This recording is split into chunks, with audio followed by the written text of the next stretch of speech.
The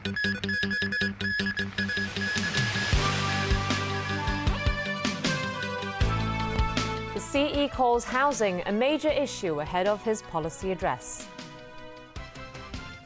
The issue of foreign forces meddling in local affairs back in the spotlight.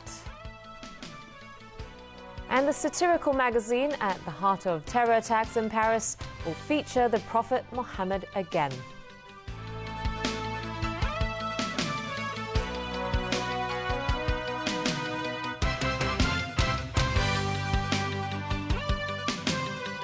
Good evening. Now, there are less than 24 hours to go before Chief Executive Leung Chun-ying delivers his 2015 policy address tomorrow.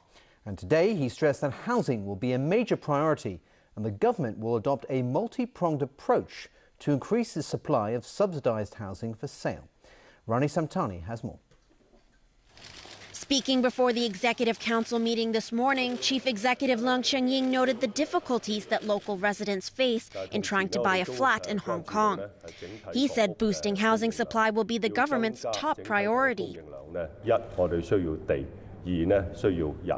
Leung explained that to increase the number of flats, we need to rezone land to build more housing.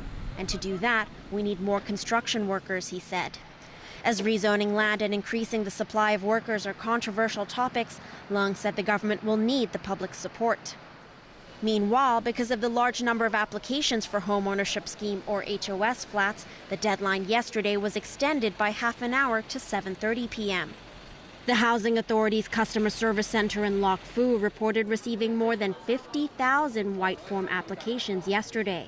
Among them, 23-year-old Brian Ho. Because HOS provides us a more affordable housing, and then it takes me a longer time to save the down payment for the private sectors. I guess the down payment will take me around maybe 5 to 8 years, assuming that the property price is constant. In recent years, the Housing Authority has been allocating around 60% of the HOS units to green form applicants, or those already living in public housing, and 40% are reserved for white form applicants. Ho said he knows his chances of getting a flat are slim and hopes that the policy will be improved. Shi Wing-ching, founder of Centerline Property, called the ratio outdated. He said because green form applicants are already receiving support, the government should give white form holders priority. Rani Samtani, TVB News. In his policy address tomorrow, the chief executive is expected to unveil plans to tackle an expected decline in the local workforce. These plans will likely include policies that will make it both more attractive and easier for non-local students graduating from universities in Hong Kong to stay behind and work in the city. Joao da Silva reports. Over 10,000 non-local students graduate from local universities every year. But for this talent, staying in Hong Kong can sometimes be a challenge. It's difficult. Yes. Because you have to find a job first, but the company, when you have a working visa first as well. So it's difficult. And this mainland student complains that many companies find the process of applying for work permits too burdensome and for that reason are not willing to hire non-locals. But this may be about to change because, according to sources, the chief executive's policy address tomorrow will hint at a relaxation of the conditions of stay for non-local graduates. Such incentives will be introduced under existing talent admission schemes but will not include a relaxation of current entry barriers. Paul Ip, a University of Hong Kong demographics expert and a member of the government-appointed Steering Committee on Population Policy, supports these measures. He stresses that an aging population means that Hong Kong's workforce will start declining gradually from 2018.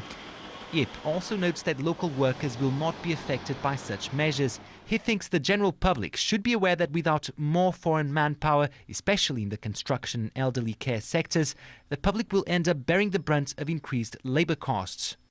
Increasing the numbers of women joining the local workforce and extending the retirement age are other measures likely to be contemplated in tomorrow's policy address. Joao da Silva, TVB News.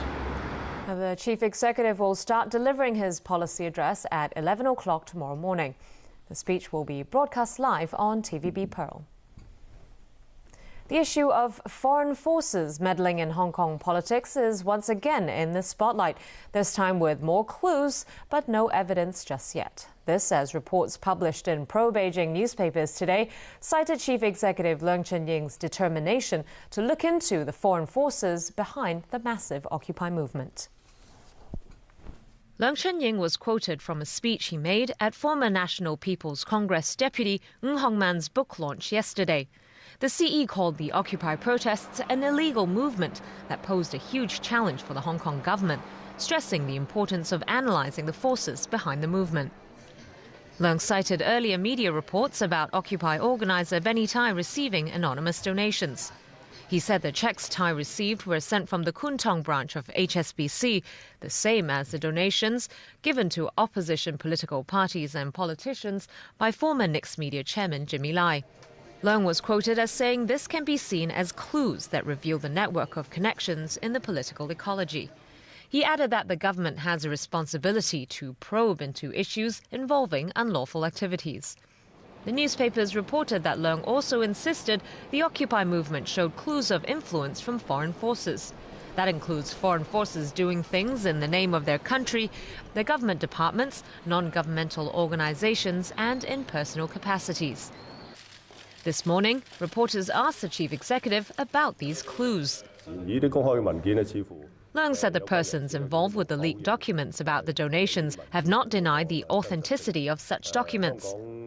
Law professor Benny Tai stated on social media that it's very logical and reasonable for him to discuss Hong Kong politics with foreign diplomats and NGOs, as a scholar who specializes in Hong Kong constitutional law. Lee Cheuk-yan, one of the lawmakers who received donations from Jimmy Lai, denounced Leung's statement as slander. Lee was backed by other Pen Democrats who said that as chief executive, Leung can't go around lightly making serious claims without backing any of it up. Turning overseas now, the French satirical magazine Charlie Hebdo says it will feature the Muslim prophet Muhammad in its first edition since last week's terror attacks, which left 12 people dead at its offices. It comes as France beefs up security across the country amid fears more suspects connected to the attacks could still be at large. As the dust settles from one of the worst acts of terror on French soil, attention is turning now to stopping a similar attack from happening again. French police said last night that as many as 6 members of a terrorist cell involved in the Paris attacks could still be at large, including a man who was allegedly seen driving a car registered to the widow of one of the gunmen. The disclosure comes as France deploys more than 10,000 troops to protect sensitive sites, including Jewish schools and sites, in the wake of the attacks which left 17 people dead. Many of those killed were at the Paris offices of the satirical magazine Charlie Hebdo, which announced that this week's edition will show a cartoon of the Muslim prophet Muhammad